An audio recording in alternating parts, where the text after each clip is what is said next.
Friends, नमस्कार। मैं doctor Nalin Kumar Suri आज एक नए वीडियो में आपका स्वागत करता हूं। चलिए आज जानकारी शेयर करते हैं इनडाइजेशन और हाइपर एसिडिटी के बारे में। देखिए, ये इनडाइजेशन जो हाइपर एसिडिटी है, ये एक्यूट भी हो सकती है या अभी कुछ दिनों में हुई या कुछ लोगों को लगातार काफ़ी महीनों तक बनी रहती है, तो उसको हम क्रॉनिक प्रॉब्लम कहते हैं। और एक्यूट की और क्रॉनिक की मैं दोनों की चर्चा एक साथ आपके साथ कर रहा हूँ। तो देखिए, होता क्या है कि इनडाइजेशन जो वर्ड है, ये एक वेग टर्म है। ये पेशेंट का एक सिम्टम होता है। वो कोई भी सिम्टम्स हो, उसकी वजह से डॉक्टर्स के पास जाते हैं कि मुझे इनडाइजेशन हो गया। तो इनडाइजेशन में हमें कोई बात सामने नहीं आ पाती, उसके फिर सिम्टम्स होते हैं। कुछ लोगों को भूख नहीं लगती, किसी के पेट में दर्द होता है, किसी के पेट के अपर के हिस्से में बहुत ज़्यादा जलन होती है, या गैस बहुत बनती है, डकार बहुत आते हैं, उल्टी आने का मन बहुत करता है या उल्टियाँ आ भी जाती हैं, पेट में गबलिंग साउंड आती रहती है, अफारा सा पेट में बना रहता है, बहुत ज़्यादा डिस्कम्फर्ट पेट में रहता है, लैट्रिन कब्ज भी हो सकती है और डायरिया भी हो सकता है, और बहुत पतली लैट्रिन भी आ सकती है, और उसमें अपच सी मतलब ढीली ढाली लैट्रिन भी आती है। तो इस प्रकार के सिम्टम्स लेके डॉक्टर्स के पास पेशेंट्स जाया करते हैं। तो आप ये देखिए कि ये सारे सिम्टम्स जो हैं बेसिकली पेट के हैं, और फिर वो डॉक्टर्स उसकी जांच कराते हैं, इन्वेस्टिगेशन कराते हैं। अगर वो क्रोनिक कंडीशन है तो उसकी फिर उसका कॉज ढूंढा जाता है और फिर उसका इलाज किया जाता है। लेकिन यहाँ मैं आपको थोड़ी एक्यूट प्रॉब्लम्स के बारे में भी बता देता हूँ कि देखिए, एक्यूट प्रॉब्लम्स जो हैं उसका कुछ घरेलू इलाज भी है, और फिर डॉक्टर्स के पास भी उसका इलाज हो जाता है। तो एक तो बात आ गई मेडिकल, अब कॉजेज़ क्या-क्या होते हैं, छोटी सी मैं उस पे चर्चा कर लेता हूँ।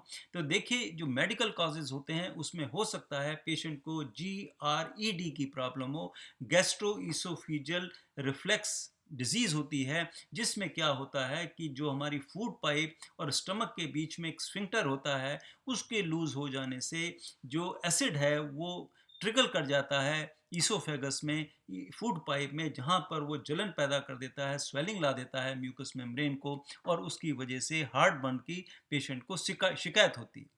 तो एक तो ये बात होगी। दूसरा हो सकता है कि पेशेंट को गैस्ट्रिक अल्सर की प्रॉब्लम हो, ड्यूनल अल्सर की प्रॉब्लम हो, उसको पेनक्रियाटाइटिस हुआ हो, पेनक्रियाज में प्रॉब्लम हो, हाइटिस हर्निया हो सकता है, या पित्त की थैली में पथरियां हो सकती हैं, या उसके अलावा प्रेगनेंसी के केसेस में भी इस प्रकार की कंडीशन आ जाती है, या और पेट में कई प्रकार के इन्फेक्शन हो जाते हैं, तो उसकी वजह से ये जो है अफारा आ जाता है, गैस बनती है, पेट में दर्द होता है, और इस प्रकार की उल्टी आने की शिकायत होती है, एसिड बहुत बनता है, और घबराहट भी होती है, और पेशेंट को बिल्कुल लगता है कि मेरा स्टमक जो है, पेट है, वो बिल्कुल अपसेट है। लेकिन यहाँ ये बात ध्यान रखने की है कि ये कुछ सिम्टम आईबीएस से भी मिलते होते हैं, इरिटेबल बाउल सिंड्रोम में भी इस प्रकार के सिम्टम आते हैं, लेकिन वो आमतौर पे कम होते हैं इस प्रकार के सिम्टम। उनको लैट्रिन के सिम्टम और पेट में दर्द आने के सिम्टम्स ज़्यादा होते हैं। उन्हें लैट्रिन की ज़्यादा परेशानी होती है, उसमें म्यूकस आता है, उसमें गैस बहुत बनती है, उन्हें भी पेट में दर्द होता है, लेकिन खाना खाने के बाद उन्हें तुरंत लैट्रिन जाना पड़ता है। लेकिन जो इनडाइजेशन है उसको हम इरिटेबल बाउल सिंड्रोम से मतलब रिलेट नहीं कर सकते। तो अब बात आती है कि और क्या कारण है। देखिए, कुछ मेडिसिन्स पेशेंट्स ले रहे होते हैं जिसकी वजह से हाइपर एसिडिटी बन सकती है, पेट में अफारा आ सकता है, जलन हो सकती है, पेट में दर्द हो सकता है। तो बहुत सारी ऐसी मेडिसिन्स होती हैं जो पेन किलर्स आमतौर पे पेशेंट बिना डॉक्टर की इजाज़त के खा लेते हैं, तो उनसे इस प्रकार की समस्या उन्हें आ जाती है।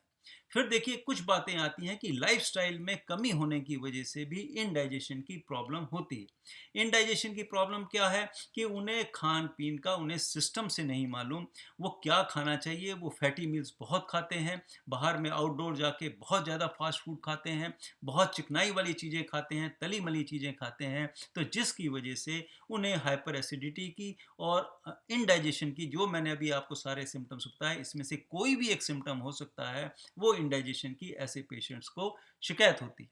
तो आपको मैं वेग रूप में बता दूं कि 3 बातों का अगर पेशेंट अपने आप में देखें, आप सब देखें कि क्या मेरे में ये 3 कमियां हैं, तो आप अपनी इंडाइजेशन को दूर कर सकते हैं।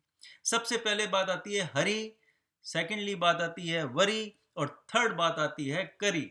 तो अगर आप बहुत हड़बड़ाहट में रहते हैं, बहुत जल्दीबाजी रहती है, आपको दुनिया के सबसे आगे निकलने की अगर आपको इस प्रकार की एक शिकायत रहती है अपने शरीर से, तो क्या होगा कि आपकी इंटेस्टाइन आपका साथ नहीं देगी और वो उसकी वजह से आपको इंडाइजेशन की प्रॉब्लम आ जाएगी। तो कोशिश करें कि आप अपने समय से पहले 15-20 मिनट पहले उठिए, जिससे कि आपके पास हमेशा 15-20 मिनट फालतू हों, जिसकी वजह से आपको इनडाइजेशन की प्रॉब्लम और हाइपर एसिडिटी की प्रॉब्लम फिर नहीं होगी, क्योंकि ये एक स्ट्रेस बढ़ा देगा, आपके अंदर एक बेचैनी पैदा कर देगा। तो उसकी वजह से फिर पेट का जो नॉर्मल एक मैकेनिज्म है वो डिस्टर्ब हो जाती है, एसिड ज़्यादा बन जाता है, तो उसकी वजह से आपको ये परेशानी आ जाती है। दूसरी बात आती है वरी की। देखिए, बहुत हड़बड़ाहट में रहना, हमेशा चिंताग्रस्त रहना, टेंशन में रहना, नेगेटिविटी हमेशा दिमाग में बनी रहनी, डिप्रेशन में रहना, दुखी रहना, मतलब हमेशा हर जगह में नुक्स निकालना, मतलब हर प्रकार से अगर आपके अंदर वरी रहेगी, चिंताग्रस्त रहेंगे किसी भी वजह से, चाहे कोई भी कारण है, इसके ऊपर मैंने अलग एक वीडियो बना रखा है स्ट्रेस के ऊपर, आप वो देखिए, वहाँ मैंने पूरी डिटेल में चर्चा कर रखी है कि स्ट्रेस क्या होते हैं, कहाँ-कहाँ से मिल जाते हैं हमें शरीर में और उसका हम कैसे निदान कर सकते हैं, वो अलग वीडियो बना हुआ है। तो आप ये मान के चलें कि जब आप बहुत ज़्यादा वरी रहेंगे, तो आपका पेट कभी आपका साथ नहीं देगा और उसमें जो गैस्ट्रिक जूसेस बनते हैं, जो उसको पचाने के लिए जो पदार्थ बनते हैं, एंजाइम्स बनते हैं, वो फिर कम बनेंगे या बहुत ज़्यादा बन जाएँगे, तो उसकी वजह से फिर आपके इनडाइजेशन की प्रॉब्लम 100% बन जाएगी। फिर तीसरी बात आती है करी की, कि आजकल का खाने का जो सिस्टम हो गया है ये बहुत ज़्यादा ख़राब हो गया है। लोग बहुत ज़्यादा फ़ास्ट फूड खाने खाने लग गए हैं और इसके साथ-साथ वो इग्नोर करते हैं जो घर के खाने हैं, उन्हें पसंद नहीं आते। बहुत उन्हें चटपटे खाने चाहिए, मिर्च मसाले वाले खाने चाहिए और बहुत टेस्टी फूड होने चाहिए, चाहे उसमें उसमें उनकी न्यूट्रिटिव वैल्यू हो या ना हो, चाहे उसमें कार्बोहाइड्रेट्स बहुत ज़्यादा हो, प्रोटीन चाहे बहुत ज़्यादा हो या फैट बहुत ज़्यादा हो, लेकिन उनका स्वाद के ऊपर उनका सारा जो है भोजन आधारित होता है, जिसकी वजह से उनके शरीर में जो हमारा जो मैकेनिज्म है, जो हमारा जेनेटिक करैक्टर है, उसको पचाने का वो उसके साथ झेल नहीं पाता और उसकी वजह से शरीर में इनडाइजेशन की प्रॉब्लम आ जाती है। तो ये करी भी जो है, जो खान-पीन है, वो भी एक बहुत बड़ा कारण होता है कि आपके इनडाइजेशन का होने का। फिर देखिए, बात करते हैं कि आखिर हमें इसको ट्रीट फिर कैसे करें। तो पहली बात है, जैसे मैंने अभी आपको नरेट किया, कि आप हमेशा हड़बड़ाहट में नहीं रहेंगे, रिलैक्स रहेंगे, शांति से सारा काम करेंगे, बिल्कुल भी बेचैनी आपके दिमाग में नहीं होनी चाहिए, तो आपका इनडाइजेशन की प्रॉब्लम बहुत हद तक लगभग 40% आप इससे रिलीफ पा लेंगे। फिर देखिए, वरिड नहीं रहना। अगर आप वरिड रहेंगे, चिंताग्रस्त रहेंगे, परेशान रहेंगे अपने लाइफ से, अपने एनवायरनमेंट से, अपनी फैमिली से, अपने सोशल सर्कल से, तो आप मान के चलिए कि आपका इंडाइजेशन कभी ठीक नहीं होगा और आप हमेशा परेशानी से ग्रस्त रहेंगे। तीसरी बात आती है करी की, ये आपके हाथ में है, आप बड़ी आसानी से इसे डील कर सकते हैं। आप बाहर का खाना बिल्कुल बंद कर दीजिए। ठेलों पर, होटलों में, इधर उधर फास्ट फूड जो भी आप खाते हैं, ये मान के चलिए वो आपके शरीर के लिए बहुत नुकसान होते हैं, क्योंकि उनका कमाई का जरिया केवल आपको टेस्ट देना होता है, आपके पेट की उन्हें बिल्कुल चिंता नहीं होती। तो इसलिए कोशिश करें कि आप किसी भी पार्टी में जाएं, शादी में जाएं, बहुत ध्यान से खाएं। ये आपके शरीर का मुंह जो है, ये आपका गेट है, इसमें क्या चीज़ अंदर हमें डालनी है और क्या नहीं डालनी, ये आप पर निर्भर करता है। अगर आप इंडाइजेशन से सफ़र करना चाहते हैं कि आप अच्छे भले ठीक हुए और एक दिन के मील खाने से आपका पेट खराब हो गया और हफ्तों तक आप परेशान रहे, तो मान के चलिए उस खाने का कोई फ़ायदा नहीं जो आपके शरीर को दिक्कत दे, आपके पेट को परेशान करे। तो इसलिए हमेशा ध्यान रखिए कि आपको क्या खाना है, क्या नहीं खाना, ये आपके ऊपर निर्भर है। नहीं तो लाखों रुपए की दवाई खा लीजिए, जितने मर्जी टेस्ट करा लीजिए, आप ठीक नहीं होने वाले। तो इसलिए कोशिश करें कि अपने खाने-पीने का बहुत ध्यान रखें।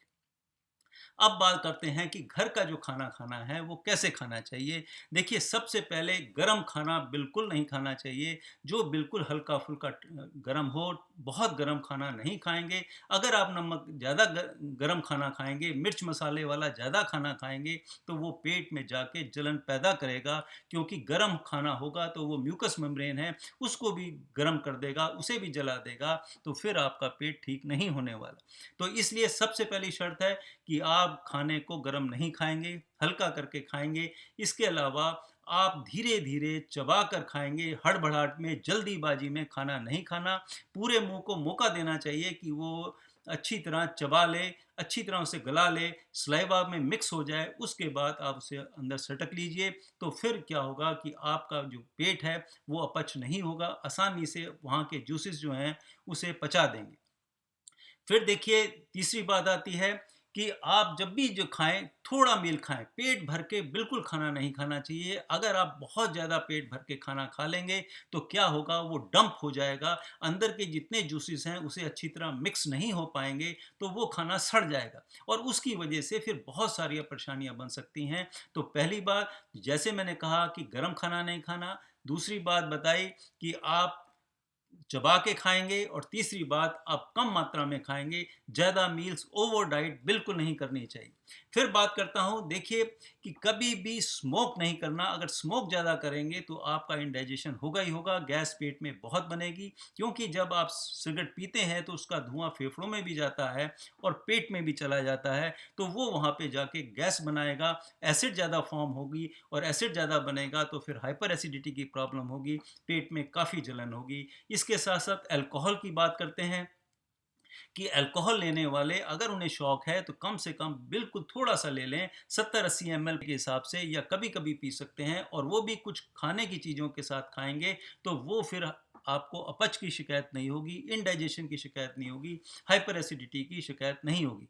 जो लोग ज़्यादा ड्रिंक करते हैं, उनका कोई इलाज नहीं, वो उनको लिवर की भी प्रॉब्लम हो जाएगी, गॉल ब्लैडर की प्रॉब्लम हो जाएगी, और मीट और अल्कोहल खाने वालों को अक्सर जो है पैनक्रियाज़ की प्रॉब्लम हो जाती है। वो इतने ज़्यादा कभी-कभी बीमार पड़ जाते हैं कि जिसका डॉक्टर भी इलाज नहीं कर पाते। तो इसलिए अल्कोहल की मात्रा हमेशा कम रखें। फैटी मील्स बहुत ज़्यादा नहीं खाने, चटपटे पदार्थ बिल्कुल ज़्यादा नहीं खाने। वो भी क्या करते हैं कि आज की डेट में इतना हमारा काम नहीं होता, इतनी हम भाग-दौड़ नहीं कर सकते, तो उससे क्या होगा कि इतना फैटी मील अगर आपके शरीर में जाएगा, पेट में जाएगा, तो इतनी जब आउटपुट नहीं होगा, वर्किंग आपका इतना ज़्यादा नहीं होगा, तो वो उसको पचाने की शक्ति भी हमारे शरीर में अब इतनी नहीं रही। तो इसलिए जो फैटी मील हैं, मीट भी है या चिकन है, एग है, या जो भी आप पदार्थ खाते हैं, उसकी मात्रा कम रखिएगा, ज़्यादा नहीं खाना चाहिए। फिर देखिए, मिर्च मसालों का आइटम नहीं होनी चाहिए, ना ज़्यादा हरी मिर्च हो, लाल मिर्च, काली मिर्च, किसी भी प्रकार की मिर्च का इस्तेमाल भी आप कम से कम करेंगे। फिर देखिए, चाय, कॉफ़ी, ये भी बहुत नुकसान देते हैं, तो इनका सेवन भी पूरे दिन में 1 या 2 बार कीजिए और उसके साथ कुछ ना कुछ साथ में खाइए। कभी भी एम्प्टी स्टमक चाय या कॉफ़ी या बेड टी पीने का आजकल बहुत रिवाज है, इसे बंद करेंगे तो आपको इंडाइजेशन की प्रॉब्लम बहुत कम होगी। फिर देखिए, इसके साथ-साथ मैं बात करता हूँ कि आप जब भी सवेरे उठें, तो 1 ग्लास पानी बिना ब्रश किए हुए पीना बहुत अच्छा होता है। उससे क्या होगा कि मुँह के अंदर जो नॉन पैथोजेनिक बैक्टीरिया हैं, वो सारे आपके पेट में चले जाएँगे, तो वहाँ पर इनकी पॉपुलेशन जब ज़्यादा हर रोज़ बनी रहेगी, तो जो पैथोजेनिक बैक्टीरिया हैं, वो आपको नुकसान नहीं देंगे, तो उससे की वजह से पेट के अंदर जो इन्फेक्शन होने के चांसेस हैं, वो भी बहुत कम होते हैं। तो अब मैं बात करता हूँ कि हमारे पास कौन-कौन से, बिना डॉक्टर के पास जाए, कौन-कौन से फ़ॉर्मूले हैं जिनसे हम अपनी एसिडिटी और गे पेट का अफारा ठीक कर सकते हैं। तो पहली बात ये आप ध्यान रखेंगे कि आप बाहर का बिल्कुल नहीं खाएँगे। जब भी खाना खाएँगे, साबुन से हाथ धो के खाना खाएँगे, और जो भी खाना खाते हैं वो बासा नहीं होना चाहिए, फ्रेश बना हुआ होना चाहिए। चाहे फ्रिज में रखा हुआ भी खाना, अगर वो मीट का प्रोडक्ट है या मिल्क का प्रोडक्ट है, तो वो 24 घंटे में ख़राब हो जाता है, जो आम तौर पे जो डीप फ्रीज़र जो नहीं होते जिनके पास, वहाँ पर खाना बहुत जल्दी ख़राब हो जाता है। तो इस बात का ध्यान रखें कि जो भी सलाद खाएँगे, फ्रूट खाएँगे, कुछ जो भी आप आइटम खाते हैं, उसे बहुत अच्छी तरह साफ़-सुथरा धोकर, और जिन बर्तनों में आप खाना खाते हैं, वो भी बहुत अच्छी तरह साफ़-सुथरा धो के खाएँगे, हाथ धो के खाएँगे, आराम से, शांति से, प्यार से बैठ के अगर खाना खाएँगे, तो आपको इंडाइजेशन की प्रॉब्लम नहीं होगी, और उसकी वजह से पेट में जो इतने सारे रोग मैंने आपको जैसे ये बताए और या जो सिम्पटम्स बताए, उससे आपका बचाव हो जाएगा। फिर देखिए, अगर केवल आपको जलन होती है, तो सबसे प्यारा हमारे पास रास्ता है, आप आधा गिलास ठंडा दूध पी लीजिए।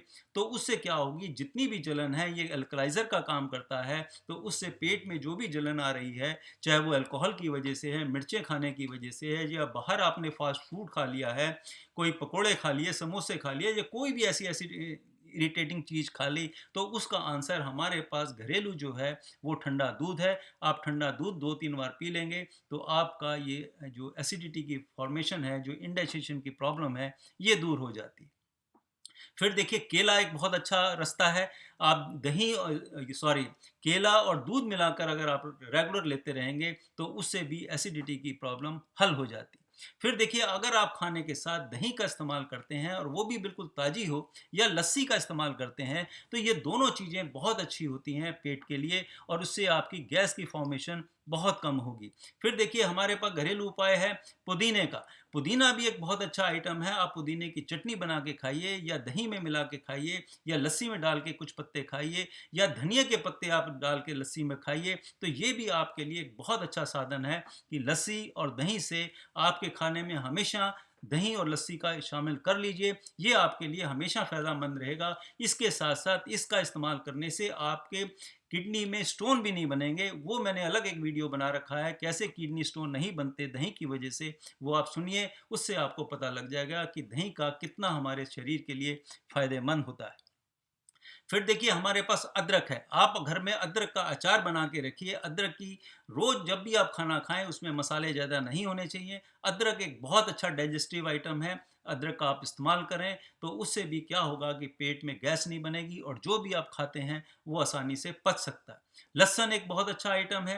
लहसुन के इस्तेमाल करने से भी, कच्चा भी अगर आप लहसुन खाएँगे, 1-2 तुरी रोज़ अगर आप खाने के साथ खाएँगे, तो आपको गैस भी नहीं बनेगी, कोलेस्ट्रॉल लेवल भी डाउन रहेगा, और पेट का हजम भी बहुत अच्छा हो जाता है। तो ये कुछ मैंने आपको बातें बताई जो आपके लिए फ़ायदेमंद हो सकती हैं। इसके अलावा आप इलायची दाने का इस्तेमाल कर सकते हैं। इलायची भी एक बहुत अच्छा आइटम है। अपनी चाय में अगर इलायची डाल के खाएँगे, उसको चाय बना के पिएँगे, ग्रीन टी पिएँगे इलायची डालकर, तो वो भी आपके लिए बहुत फ़ायदेमंद होता है। कुछ लोगों को भूख की बहुत कम रहती है, वो उन्हें भूख नहीं लगती है, तो उसके लिए मैं आपको सबसे आसान रास्ता बताता हूँ। जो ये सौंफ होती है, उसे भून लीजिए, उसका पाउडर बना लीजिए, और शहद में मिलाकर उसकी अगर आप खाना खाने के बाद या खाना खाने से पहले 1-2 उसकी छोटा-सा हिस्सा खा लेंगे, तो आपकी भूख जो है बहुत खुल जाएगी, और आपके लिए बहुत फ़ायदेमंद होगा। फिर देखिए, एक बहुत अच्छी बात है, जब पेट दर्द होता है, ये अपनाया हुआ है, ये साइंटिफिक प्रूव्ड है कि अजवाइन जो होती है, ये शरीर के लिए बहुत ज़्यादा फ़ायदेमंद होती है। अगर आपके पेट में दर्द है, थोड़ी-सी 1 चम्मच या आधी चम्मच अजवाइन लेके उसमें नमक डालकर अगर आप उसे सीधा निगल लेंगे, तो आप शर्तिया मानिए, किसी भी प्रकार का पेट दर्द होगा, तो वो 10 मिनट के अंदर बिल्कुल गायब हो जाता है। बहुत लोगों को राहत मिलती है। अगर बहुत बड़ी कोई कॉम्प्लिकेशन है, फिर तो बात अलग है, नहीं तो अजवाइन की वजह से आप आसानी से अपने पेट का दर्द ठीक कर सकते हैं। फिर देखिए, जीरा भी एक बहुत अच्छा आइटम है। जीरे को आप लस्सी में डाल के लीजिए, उसका पाउडर भून कर उसे पीस कर बना लीजिए। जीरा बहुत अच्छी एक हमारे आइटम है। ये मान के चलिए कि आपकी किचन में जितने भी मसाले हैं, वो सब आपके फ़ायदेमंद के लिए हैं।